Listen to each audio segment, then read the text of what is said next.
오늘은 2022년 1월 19일 이스라엘 종교력으로 11번째 달입니다. 1월 16일에서 1월 22일 사이에 이 한 주간 동안 이 말씀을 읽는 범위가 되겠습니다. 오늘은 세 번째 파라샤, 제목은 Go Out, 나가다. 그런데 하나님께서 아브라함을 갈대아 우르에서 불러내지 않습니까? 그래서 너의 고향과 친척, 아버지 집을 떠나서 나가다. 그래서 이제 12장 1절에 나오는 그 구절을 가지고 우리가 Go Out이라고 제목을 붙이면 되겠습니다. 그래서 창세기 12장 1절에서 17장 27절까지가 모세오경 읽을 범위가 되겠습니다. 그 다음에 이것과 연관된 선지서를 가운데 읽는 것을 우리가 하프타라라고 그랬는데 이사야서 40장 27절에서 41장 16절, 또 이것과 연관된 신약성경은 사도행전 7장 1절에서 8절, 로마서 3장 19절에서 5장 6절, 갈라디아서 3장 15절에서 18절, 갈라디아서 5장 1절에서 6절, 골로새서 2장 11절에서 15절, 히브리서 7장 1절에서 19절, 히브리서 11장 8절에서 12절을 한 주간 동안 읽으시기를 바랍니다. 우리가 지금 이 시간은 이 말씀을 다 읽는 시간이 아니고 이 말씀을 우리가 읽고 이것 가운데 몇 부분을 이제 뽑아서 함께 나눠보기를 원합니다. 창세기 12장부터 17장까지 주로 이제 아브라함에 대한 얘기가 나와 있습니다. 이 아브라함에 대한 이야기를 사도행전 7장 가보시면 초대교회 집사 가운데 한 분인 이 스데반이 구약 성경을 요약해서 설교하는 장이 나옵니다. 사도행전 7장을 보겠습니다. 대제사장이 이르되 이것이 사실이냐? 스데반이 이르되 여러분 부영들이여 들으소서. 우리 조상 아브라함이 하란에 있기 전 메소포타미아 있을 때, 갈대아 우르에 있을 때 이러는 거죠. 영광의 하나님이 그에게 보여 이르시되 내 고향과 친척을 떠나 go out라는 거예요. 친척을 떠나 내가 내게 보일 땅으로 가라 하시니, 이 땅이 어떤 땅인지 물질적으로도 눈으로 보이는 땅조차도 어떤 땅인지 하나님이 가르쳐 주시지 않고 보내십니다. 아브라함이 갈대아 사람의 땅을 떠나 하란에 거하다가 그의 아버지 데라가 죽음에 하나님이 그를 거기서 너희 지금 사는 이 땅으로 옮기셨느니라. 그러나 여기서 발붙일 만한 땅도 유업으로 주지 아니하시고 다만 이 땅을 아직 자식도 없는 그와 그의 후손에게 소유로 주신다고 약속했다. 물론 내가 내게 보일 땅이라고 하는 것은 약속의 땅 가나안 땅이죠. 첫 번째 의미는 가나안 땅을 말합니다. 오늘날로 말하면 이스라엘 땅을 말합니다. 그렇지만 이 말씀이 의미하고 있는 영적인 의미는 내가 내게 보일 땅이라고 하는 것은 새 예루살렘 성입니다. 하나님의 나라를 가리키고 있습니다. 물론 글자 그대로는 지금 눈으로 보여지는 땅을 말하지만 그 안에 들어가면 새 예루살렘 성을 직시하고 있다는 것을 우리가 깨달아야 됩니다. 하나님이 또 이같이 말씀하시되 그 후손이 다른 땅에서 나그네가 되리니 그 땅 사람들이 종으로 삼아 400년 동안을 괴롭게 하리라 하시고, 즉 이스라엘 백성이 애굽 땅에서 한 430년 동안 종살이 할 것을 하나님께서 미리 말씀하십니다. 또 이르시되 종 삼는 나라를 내가 심판하리니 그 후에 그들이 나와서 이곳에서 나를 섬기리라 하시고, 이스라엘 땅이죠. 이스라엘 땅에서 나를 섬기리라 하시고 할례의 언약을 아브라함에게 주셨더니 그가 이삭을 낳아 여드레 만에 할례를 행하고 이삭이 야곱을, 야곱이 우리 12조상을 낳으니라. 이 할례 언약이 창세기 17장에 나옵니다. 우리가 읽는 창세기 12장에서 17장 사이에 할례 언약이 나오는데, 이 할례라고 하는 것은 물론 육신적인 할례입니다. 몸의 할례. 어떻게 보면 이 이스라엘 사람들에게 있어 이 할례는 중요합니다. 이스라엘 남자들에게. 그래서 이것은 유대인과 이방인을 구분하는 주위시 마커가 되겠습니다. 그래서 유대인들은 이 할례를 통해서 저 사람이 정말 유대인이냐 아니냐를 구분하는 기준이 됩니다. 그런데 여기서 우리가 또 하나 간과하지 말아야 될 것은 이 성경에는 이 육신적 할례만 말하는 것이 아니라 마음의 할례를 말하고 있다는 것을 분명히 말합니다. 하나님께서 의도하신 것은 물론 이 이스라엘 사람들, 유대인들은 육신적 할례만 고집해 왔습니다. 왜? 제사장 나라 백성으로서 이 땅에 속한 자들은 이 눈에 보이는 것에 집착합니다. 영적인 것을 볼 수가 없습니다. 이제 하늘에 속한 자, 이어서 이 할례의 언약을 준 것은 깊숙한 의미는 뭐냐면 마음의 할례를 말합니다. 그러니까 마음의 할례를 행한 사람, 즉 다른 말로 해서 그리스도의 할례, 성령의 세례를 받은 자는 하나님의 자녀임을 말합니다. 그러니까 하나님의 자녀인 자와 하나님의 자녀가 아닌 자를 하나님이 구분하신다는 사실을 우리가 기억해야 됩니다. 그래서 하나님께서 아브라함에게 할례의 언약을 주신 것은 육신적 할례가 물론 포함되지만 더 중요한 것은 마음의 할례, 그리스도의 할례, 성령 세례가 그 안에 포함되어 있음을. 그래서 로마서 2장 보면 바울이 육신적 할례가 중요한 것이 아니라 마음의 할례에 대해서 분명하게 강조하고 있음을 우리가 깨달아야 합니다.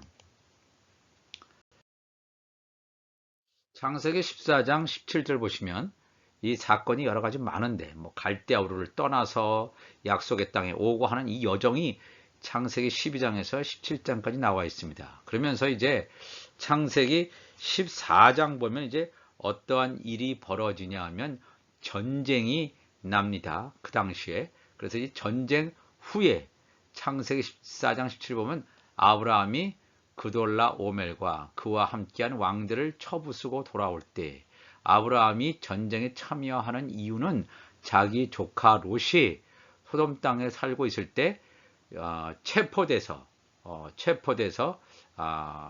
인질로 잡혀간단 말입니다. 롯을. 그래서 이 롯을 구하기 위해서 아브라함이 전쟁에 참여해서 하는 상황을 보여주고 있습니다. 아브라함이 그돌라 오멜과 그와 함께한 왕들을 쳐부숩니다. 돌아올 때 소돔 왕도 어려움을 당했다가 아브라함이 구해주니까 너무나 감사하죠. 그래서 소돔 왕이 사회 골짜기 곧 왕의 골짜기로 나와 아브라함을 영접합니다. 영접한 다음에 무슨 일이 벌어지냐면 창세기 14장 18절이 중요합니다. 살렘 왕 멜기세덱이 떡과 포도주를 가지고 나왔으니 그는 지극히 높으신 하나님의 제사장이었더라. 이 아브라함이 전쟁에서 승리하고 왔을 때 이 살렘 왕 멜기세덱은 신적인 존재입니다. 멜기세덱이라고 하는 것은 의의 왕이라는 뜻입니다. 그래서 멜렉이라고 하는 것은 히브리어로 왕이죠, 왕. 이 제덱이라고 하는 것은 의라는 뜻입니다. 의의 왕. 살렘 왕 멜기세덱이 떡과 포도주를 가지고 나왔다. 근데 이 멜기세덱은 누구냐 하면 하나님의 제사장이었다. 그래서 하나님의 제사장. 하나님의 제사장은 이 영적인 존재가 다른 것도 아니고 떡과 포도주. 우리가 떡과 포도주라고 할 때 생각나는 것은 예수님의 성찬식이 떠오를 줄 압니다. 예수님께서 6월절 날 제자들을 모아놓고 성찬식을 하지 않습니까? 예수님의 지체들, 하나님의 자녀들을 모아놓고 성찬식을 합니다. 그 상황을 우리가 한번 연관시켜 보시면 좋겠습니다. 그가 멜기세덱이 아브라함에게 축복하여 이르되 천지의 주제이시오 지극히 높으신 하나님이여 아브라함에게 복을 주옵소서. 너희 대적을 내 손에 붙이신 지극히 높으신 하나님을 찬송할지로다 하매 아브라함이 그 얻은 것에서 10분의 1을 멜기세덱이가 쥐었더라. 이 말씀이 보면 이 멜기세덱이 과연 누구냐? 하나님의 제사장으로만 여기서 나와 있는데 이 멜기세덱에 대해서 히브리서에는 조금 더 구체적으로 말하고 있습니다. 그러니까 이 하나님의 제사장이라고 하실 때 우리가 하나님의 대제사장, 바로 예수 그리스도가 우리가 하나님의 대제사장이 되겠습니다. 예수님께서 이 땅에 오셔서 자기 자신을 화목제물로 드리지 않습니까?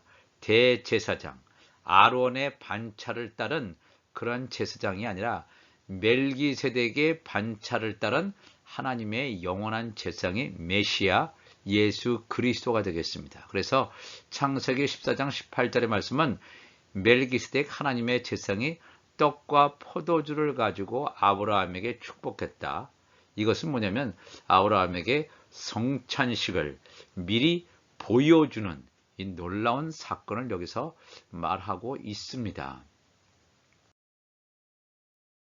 그래서 히브리서 보면 이 멜기세덱은 살렘 왕이요 지극히 높으신 하나님의 제사장이라. 여러 왕을 쳐서 죽이고 돌아오는 아브라함을 만나 복을 빌었다. 즉 아브라함보다 훨씬 권위가 있죠. 권위가 있는 자가 자기보다 권위가 덜한 자를 축복하게 되어 있습니다. 아브라함이 모든 것의 10분의 1을 그에게 나누어 주니라. 우리가 이것을 보면 이 야곱이 10분의 1을 하나님께 드렸다. 하나님 앞에 속죄절의 성물로 드리는, 즉 하나님의 종들의 구원받을 자의 총수를 야곱이 10분의 1을 통해서 드려진 것으로 본다면 아브라함이 자기 것의 10분의 1을 이 멜기세덱이 준다라고 하는 것은 하나님의 자녀를 하나님께 바치는, 즉 하나님의 자녀의 총수를 여기서 말한다고 보여집니다. 그 이름을 해석하면, 멜기세덱의 이름을 해석하면 먼저는 의의 왕이요, 그 다음은 살렘 왕이니 살렘, 그러니까 샬롬, 평강의 왕이요, 아버지도 없고 어머니도 없고 족보도 없고 시작한 날도 없고 생명의 끝도 없어 하나님의 아들과 닮아서 항상 제사장으로 있느니라. 여기서 아버지도 없고 어머니도 없다, 이것은 뭐냐면 인간적인 혈통이 아니라는 것입니다. 이 멜기세덱은 영적인 존재죠. 그런데 하나님의 아들이다 이렇게 하면 좋겠는데 하나님의 아들처럼 보인다. 하나님의 아들처럼 보인다. 사실 이게 하나님의 아들 메시아 예수 그리스도를 가리키는 것입니다. 왜냐하면 항상 제사장, 영원한 하나님의 대제사장은 예수님이십니다. 이 사람이 얼마나 높은가를 생각해 보라. 조상 아브라함도 노량물죽 10분의 1을 멜기세덱에게 주었다 그랬습니다. 이 참 놀라운 말씀이 오늘 이 창세기 14장, 히브리서 7장에도 나와 있습니다.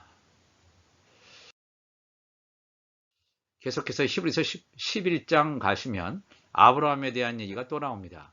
믿음으로 아브라함은 부르심을 받았을 때에 갈대아 우르에서, 사실 이 아브라함은 아브라함이라는 열방의 압이라는 이름을 가지기 전에 그냥 높임을 받는 그런 아브라함이라는 이름이었었는데 갈대아 우르에서 하나님께서 이 아브라함을 부르셨는데 이 아브라함은 부르심을 받았을 때 순종하며 나갑니다. 자기의 모든 것을 버리고 go out 했습니다. 나갔습니다. 장래의 유업으로 받을 땅에 나아갈새 갈 바를 알지 못하고 나아갔으며, 장래의 유업이라는 것이 이스라엘 땅, 물질적인 눈에 보이는 땅도 있지만 더 중요한 것은 하나님 나라입니다. 눈에 보이지 않는 영원한 하나님의 나라. 믿음으로 그가 이방인 땅에 있는 것 같이 갈대아 우르, 그런 땅에 있는 것 같이 약속의 땅 이스라엘에 거류하여 동일한 약속을 유업으로 함께 받은 이삭, 약속의 시 이삭이죠. 이삭 및 야곱과 더불어 장막에 거하였으니 이는 그가 하나님이 계획하시고 지으실 터가 있는 성을 팔았습니다.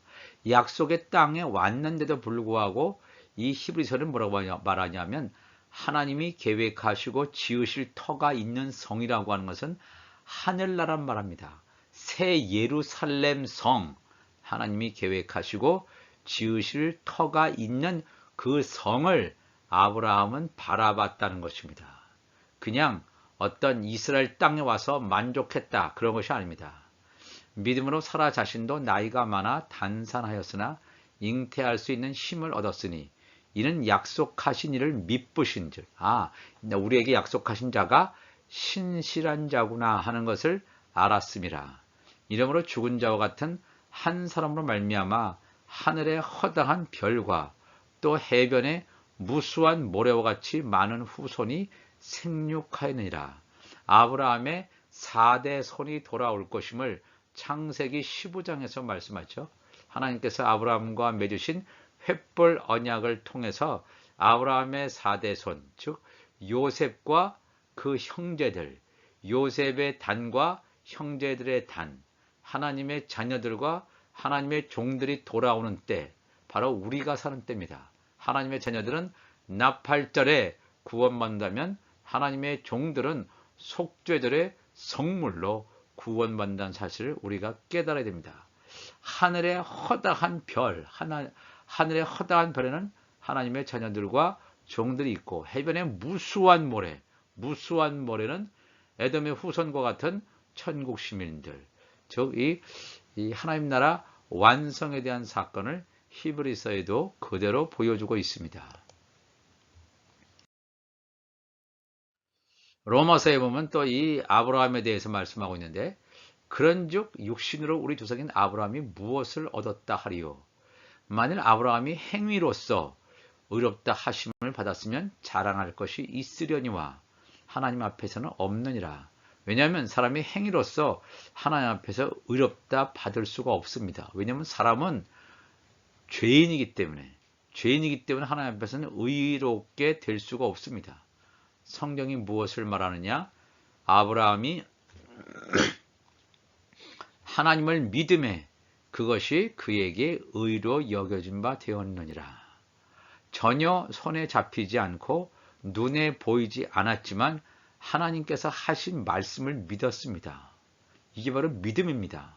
눈에 보여지고 뭔가 이것이 이루어질 것 같은 가능성을 보고 하나님께 나가는 것이 아니라, 가능성이 제로고 아무것도 안 보이는 상황 가운데서 하나님이 하신 말씀을 듣고 갈대아 우르에서 하나님께서 지시하실 땅이 어딘지도 알지 못하고 모든 것을 버리고 따라가는 삶, 바로 예수님의 제자들도 그랬죠. 배와 그물을 버려두고 예수님을 쫓는 것입니다. 영적인 삶은 그런 것입니다. 하나님께서 보여주신 것, 인도하신 만큼 앞으로 나가는 것입니다. 그렇게 하나님을 믿을 때 그것이 그에게 의로 여겨진 바 되었다. 어떤 종교적인 행위나 나의 어떤 업적이나 이것을 가지고 하나님에 의해서 의로 여겨지는 것이 아니다 하는 것을 분명히 말해주고 있습니다. 그런즉 이 복이 할례자에게냐 혹은 무할례자에게도냐, 뭐를 우리가 말하기를 아브라함에게는 그 믿음이 의로 여겨졌다 하노라. 그런즉 그것이 어떻게 여겨졌느냐? 할례시냐? 아브라함이 할례 받을 때였느냐? 아니면 할례 받지 않았을 때였느냐? 할례시가 아니요 무할례시니라. 할례 받았을 때는 창세기 17장에 그때 가서 할례 받는데, 창세기 15장에 아브라함이 할례 받기 전에 이 아브라함이 믿음으로 응답한 것을 우리가 알 수가 있습니다. 그가 할례의 표를 받은 것은 무할례 시에 할례 받기 전에 믿음으로 된 의를 인친 것이니, 이는 무할례자로서 믿는 모든 자의 조상이 되어 그들도 의로 여기심을 얻게 하려 합니다. 이게 굉장히 중요한 말씀입니다. 이 아브라함만 하나님을 믿고 그것으로 끝났다면 우리와 관계가 없으면 우리는 다 하나님 나라에 가지 못하죠. 그런데 하나님께서 아브라함을 부르시고 무할례자로서, 할례자가 아니라 무할례자로서라고 하는 것은 이방인으로서 이거죠. 이방인으로서 믿는 모든 자의 행동이 아니라, 율법의 행위가 아니라 예수 그리스도를 믿는 모든 자의 조상이 되어 그들도 의로 여기심을 얻게 한다. 의로 여기심을 얻게 한다는 것은 우리도 신령한 몸을 입고 부활 생명으로 나와서 하나님 나라에 갈 수 있는 그 천국 가는 길을 이 아브라함을 통해서 보여주신 것입니다. 예표해 주신 것입니다. 그걸 더 구체화시킨 분이 예수님이시죠. 또한 할례자의 조상이 되었나니, 할례자 유대인의 조상이 되었나니 곧 할례 받을 자에게뿐 아니라 우리 조상 아브라함이 무할례시아에 가졌던 믿음의 자취를 따르는 자들에게도 그러하니라. 즉 유대인과 이방인 모두의 조상이 바로 이 아브라함이 되겠습니다. 그러니까 유대인 가운데 하나님의 자녀들도 있고 이방인들 가운데 하나님의 자녀들도 있습니다. 아브라함이나 그 후손에게 세상의 상속자가 되자고 하신 언약은 율법으로 말미암은 것이 아니요 오직 믿음의 의로 말미암은 것이니라. 이 아브라함을 우리가 하나님의 자녀라고 하지 않습니까? 하나님의 아들들이라고 하는데 이게 왜 중요하냐 하면 왜 하나님께서 창세기 17장에 이 아브라함에게 할례 언약을 주냐 하면 마음의 할례, 그리스도의 할례를 주는 이유가 뭐냐 하면 바로 하늘의 상속자이기 때문에 그랬습니다. 여기서는 세상의 상속자라고 하는데 이 세상이라는 게 헬라어로 코스모스를 말합니다. 코스모스. 코스모스가 여러 가지 의미가 있습니다. 우리가 살고 있는 이 땅, 세상, the world 이런 말도 할 수 있지만 여기서는 그런 세상이 아니라 universe예요. universe. 우주. 우주의 상속자. 우주의 첫 번째 상속자가 누굽니까? 바로 예수 그리스도죠. 예수 그리스도와 함께한 상속자다. 누구에게? 예수님의 지체들에게. 아브라함이나 그 후손에게 세상의 상속자. 아브라함이나 그 후손이라고 하는 것은 바로 이 이삭과 같은 하나님의 자녀들을 말합니다. 하나님의 종들을 말하는 게 아닙니다. 이 우주의 상속자가 되자고 하신 언약은 율법으로 말미암은 것이 아니요 오직 믿음의 의로 말미암은 것이라 그랬습니다. 그러면서 계속해서 만일 율법에 속한 자들이 상속자라면 이 우주의 상속자라면 믿음은 헛것이 되고 약속은 파기되었느니라. 이 말은 뭐냐면 율법에 속한 자들, 첫 언약에 속했던 이 이스라엘 백성들이 이 우주의 하늘나라의 상속자라면 예수님은 오실 필요가 없지요. 그래서 예수님은 오실 필요가 없고 그냥 율법으로 끝나면 되는데 율법을 가지고는 완전하지 않기 때문에 율법을 완전하지 않고 구원받을 수가 없습니다. 그리고 믿음이 와야 되기 때문에 율법에 속한 자들은 상속자가 아닙니다. 율법은 왜 줘졌냐? 진노를 이루게 하나니 율법이 없는 곳에는 범법도 없느니라. 율법은 판단 기준이란 말입니다. 하나님의 선과 악을 판단하는 기준이기 때문에 율법이 있어야만 뭐가 죄인지를 알 수가 있습니다. 그러므로 상속자가 되는 그것이 은혜에 속하기 위하여 믿음으로 되나니 이는 그 약속을 그 모든 후손에게 굳게 하려 하심이라. 이 하나님의 약속이 아브라함에게만 주어진 것이 아니라 그 아브라함을 통한 하나님의 자녀들에게 이 상속자가 되는 하늘나라의 상속자가 되는 약속을 줬다는 말입니다. 그래서 아브라함의 믿음에 속한 자에게도 그러하니 아브라함은 우리 모든 사람의 조상이라. 기록된 바 내가 너를 많은 민족의 조상으로 세웠다 하심과 같으니 그가 믿은 바 하나님은 죽은 자를 살리시며 없는 것을 있는 것으로 부르시는 이신이라. 아브라함이 바랄 수 없는 중에 바라고 믿었으니 이는 내 후손이 이 같으리라 하신 말씀대로 많은 민족의 조상이 되게 하려 하심이라 그랬습니다. 그래서 이 아브라함은 이 하나님의 말씀을 믿습니다. 우리도 우리 자신이 하나님의 자녀라면, 내가 영의 생명이라면, 예수님의 지체라면, 예수님의 신부라면 하나님의 말씀이 그냥 믿어져요. 믿기 위해서 노력하는 것이 아니라 믿어진단 말입니다. 그래서 이 아브라함이 100세나 되어 자기 몸이 죽은 것 같고 사라의 태가 죽은 것 같음을 알고도 믿음이 약하여지지 아니하고 믿음이 없어 하나님의 약속을 의심하지 않고 믿음으로 견고하여져서 하나님께 영광을 돌리며 약속하신 그것을 또한 능히 이루실 줄을 확신하였으니 그러므로 그것이 그에게 의로 여겨졌다. 우리가 하나님을 위해서 뭔가 내가 하겠다. 돈을 많이 벌어서 하나님 앞에 헌금하겠다. 뭐 교회를 짓겠다. 뭐 선교하겠다. 수많은 어떤 행위를 한다고 의로워지는 게 절대 아닙니다. 하나님의 말씀이 믿어지는 것.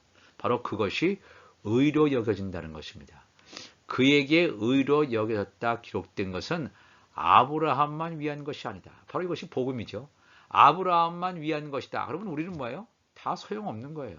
우리가 사는 것은 다 무익할 수밖에 없는데 아브라함만 위한 것이 아니요 의로 여기심을 받을 우리도 위함이 있어요. 우리는 바로 뭡니까? 하나님의 자녀들. 곧 예수 우리 주를 죽은 자 가운데서 살리신 이를 믿는 자니라. 바로 예수 그리스도의 부활 사건을 믿는 거예요. 예수 그리스도께서 부활하셨음을, 예수님께서 이 땅에 종의 형체로 오셨는데 부활하심으로 그러니까 신령한 몸으로 부활하심으로 하나님 보좌 우편에 가시지 않았습니까? 그것과 같이 예수님께서 부활 생명이 되셨기 때문에, 부활의 첫 열매가 되셨기 때문에 우리도 성령의 처음 익은 열매가 될 수 있다는 것입니다. 예수는 우리가 범죄한 것 때문에, 우리의 죄 때문에 내어줌이 되고, 우리가 범죄한 것 때문에 예수님께서 십자가 지시고 죽임을 당하셨습니다. 그리고 또한 우리를 의롭다 하시기 위하여 예수님이 살아나셨느니라. 예수님이 이 땅에서 오셔서 죽으시고 부활하신 것. 죽으신 것은 우리의 죄 때문에, 부활하시는 것은 우리를 의롭다 하시기 위해서. 예수님이 부활하셨기 때문에 신령한 몸으로 하나님 나라에 가신 것처럼 우리 자신도 예수님이 부활이 있기 때문에 요셉의 한 단, 첫 이삭의 한 단도 예수님과 연합해서 이미 하나님 나라에 가 있는 정혼한 처녀처럼, 또 앞으로 결혼을 앞두고 있는 정결한 예수 그리스도의 신부로서 이 마지막 때에 우리가 의롭게 되어지는 그 순간을 바라보면서 오늘도 나아가는 줄로 믿습니다. 다 같이 기도하시겠습니다. 하나님 아버지 감사합니다. 오늘도 우리가 이 창세기 12장에서 17장까지 아브라함에 대해서 함께 나누었습니다. 아브라함의 것을 우리가 함께 읽고 한 주간 동안 읽으면서 아브라함이 갔던 인생 여정, go out, 나가라. 어떻게 보면 현재 있는 것, 기득권적인 것, 이것을 놓기 싫어하는 이 모든 것 가운데서 이 모든 것을 다 버리고 하나님의 부르심에 순종해서 갈 바를 알지 못하고 갔던 아브라함처럼 우리도 그런 믿음의 행보를 할 수 있도록 도와주옵소서. 감사하며 예수님의 이름으로 기도하옵나이다. 아멘.